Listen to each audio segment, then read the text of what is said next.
अभी तक 10वें द्वार तक ही की महिमा आप सुनते आए हो। 10वां द्वार पार हो गया पार। ये 10वां द्वार तो एक ब्रह्मांड के ही अंदर रह लेता है। और एक कबीरपंथी है जम्मू में, उसके सत्संग सुनते हैं, वो उसके भगत बताते हैं हमारा गुरुजी 11वीं खिड़की बताओ, 11वीं खिड़की। अरे वो नौका मेरे जैसा ज्ञान धरती पर नहीं, पूरे विश्व में नहीं। एक हल्दी की गांठ से पंसारी नहीं बनता। और 11वां द्वार तो काल के ही जाल में है। जिस 11वें द्वार की वो उसने पता ही नहीं क्या है, बोला सुरती में है, सुरती में 11वां द्वार। सुरती तो द्वार के अंदर से पार होएगी। इन्हें खक नहीं पता, ज्ञानिया ने मूर्ख बना रहे जनता को। अब क्या पता है कि 12वां द्वार है। 11वां द्वार जो है 21 ब्रह्मांड है इस काल के। 21 ब्रह्मांड को पार करके और 7 संग ब्रह्मांड है उस अक्षर पुरुष के। उस अक्षर पुरुष के लोक में प्रवेश होते हैं सरपुरुष के लोक से। तो वो है 11वां द्वार जो अक्षर पुरुष के लोक में प्रवेश कराओगा। लेकिन अक्षर पुरुष के लोक में फिर हम यहीं रह गए, पार नहीं हो सके।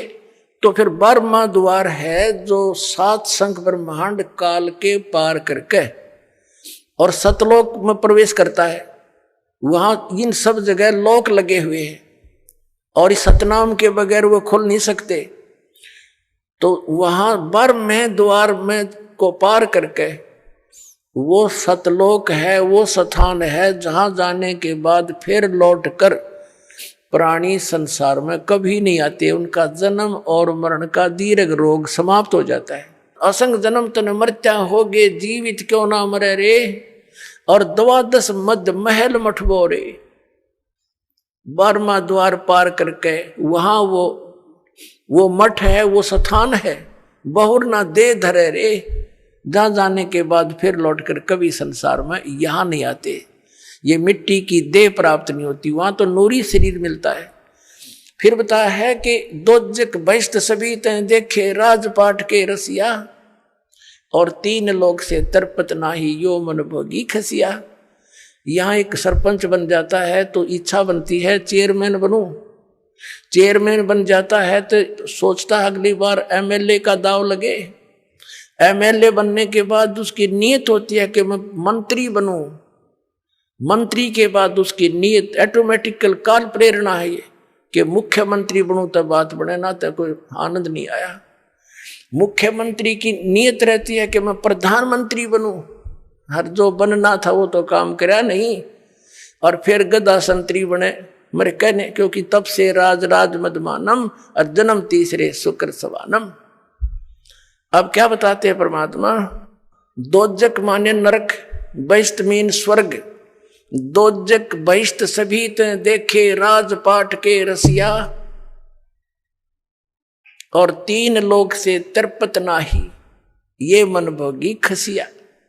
इसने चाहे 3 लोक भी दे दे तब भी इतना इसकी व्यर्थ, इतनी घटिया वृत्ति है। न सोचो और देख लो कि तो पा जाता। अरे इतना मृत्यु हो जाए फिर यही सैर सपट्टा करता फिर कुत्ता बनकर गलियों में जूठे टूक खावे ये। फिर क्या बताते हैं, सतगुरु मिले तो इच्छा मिटे, और पद मिल पदे समाना, और चल हंसा उस लोक पठाऊं जो आदि अमर अस्थाना। यानी सतगुरु मिलेंगे, सच्चे संत मिलेंगे। सतगुरु मिले तो इच्छा मिटे, पद मिल पदे समाना। श्रीमद् भगवद गीता अध्याय नंबर 15 के श्लोक नंबर 4 में कहा है कि जब तत्वदर्शी संत मिल जावे उसके पश्चात परमेश्वर के उस परम पद की खोज करनी चाहिए जहां जाने के बाद साधक फिर लौटकर कभी संसार में नहीं आते। उसके लिए क्या बताया है, गीता ज्ञानदाता तो कहता कि तत्वदर्शी संतों की खोज करो। गीता जी अध्याय नंबर 17 के श्लोक नंबर 23 में कहा कि उस परमात्मा के उस परम पद के पाने की ओम तत्सत इति निर्देश है ब्रह्मण त्रिविध समर्थ है। उस 3 मंत्र के जाप से वो परम पद प्राप्त होगा। ये पद्धति है। पद्धति माने वे ऑफ वर्शिप, पूजा का मार्ग, पूजा की पद्धति। अब यहां देखो ये है सूक्ष्म वेद। ये इस वेद से भी गूढ़ रहस्य रखता है जो आप वेद आप पढ़ते और सुनते आए हो। इसमें क्या बताया कि सतगुरु मिले तो इच्छा मिटे। वो ऐसा ज्ञान देगा कि यहां से अपने आप मन हट जाएगा और सच्चाई है सारी ये। सतगुरु मिले तो इच्छा मिटे और पद मिल पदे समाना। पद मिलने से, पद माने पद्धति या 3 मंत्र का जाप, ये पद्धति है। जैसे पद्धति में ये सारा प्रोसेस आ जाता है। प्रथम मंत्र ये 7 नाम का सब चैनलों को ऑन करेगा, खोल लेगा, आपका रास्ता साफ करेगा त्रिकुटी तक जाने के लिए।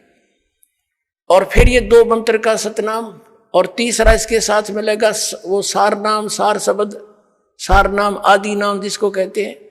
इन पूरे प्रोसेस से यह पद्धति है, ये सब मिलाकर पद्धति है। इसको पद कहा संतों ने कि पद मिल पदे समाना, यानी ये पद्धति जब मिल जाएगी पूरी प्रोसेस भक्ति का एक्यूरेट, तब उस पद में समाओगा जहां जाने के बाद उस परम पद की प्राप्ति होगी, जहां जाने के बाद साधक फिर लौटकर कभी संसार में नहीं आते।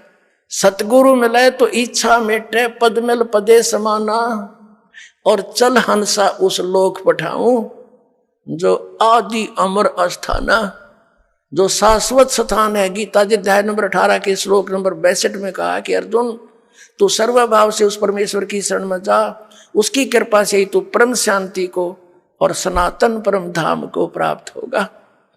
फिर क्या बताया है वहां क्या सुख है।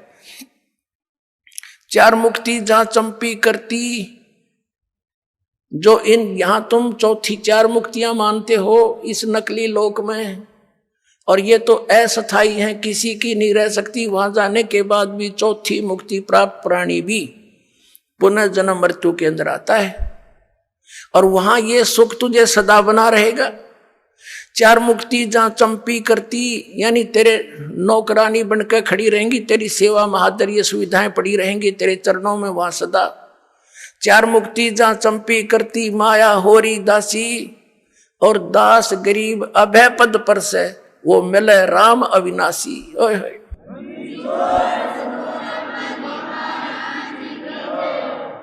4 मुक्ति जहां चंपी करती, माया होरी दासी, और गरीब दास जी कह रहे हैं दास गरीब अभय पद पर से, वहां कोई चिंता, कोई टेंशन, कोई भय नहीं मृत्यु किसी प्रकार का भी, और वो मिले राम अविनाशी। गीता जी अध्याय नंबर 15 के श्लोक नंबर 17 में कहा है कि उत्तम पुरुष है तू अन्य परमात्मा इति उदारते, ये लोक तरम आविश्य विवर्ती। अवय ईश्वर है, वो है अविनाशी भगवान, वो परम अक्षर ब्रह्म है, वो कबीर देव है, वो कबीर परमात्मा है। और इस साधना से मिलेगा जो दास बताओगा ना, कहीं नहीं मिलेगा आपको। बोलो सतगुरुदेव।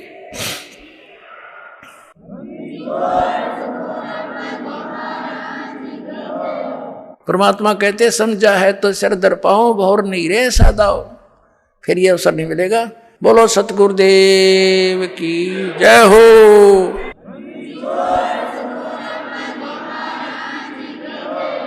आप सुन रहे थे जगत गुरु तत्वदर्शी संत रामपाल जी महाराज जी के मंगल प्रवचन। अधिक जानकारी के लिए विजिट कीजिए हमारी वेबसाइट www.jagatgururampalji.org। संत रामपाल जी महाराज जी के शुभ आशीर्वाद से पूरे विश्व भर में 500 से भी ज्यादा नाम दीक्षा केंद्र हैं, जिन पर संत रामपाल जी महाराज जी द्वारा ऑनलाइन निशुल्क नाम दीक्षा दी जा रही है। अपने नजदीकी नाम दीक्षा केंद्र का पता करने के लिए संपर्क करें 8222880541।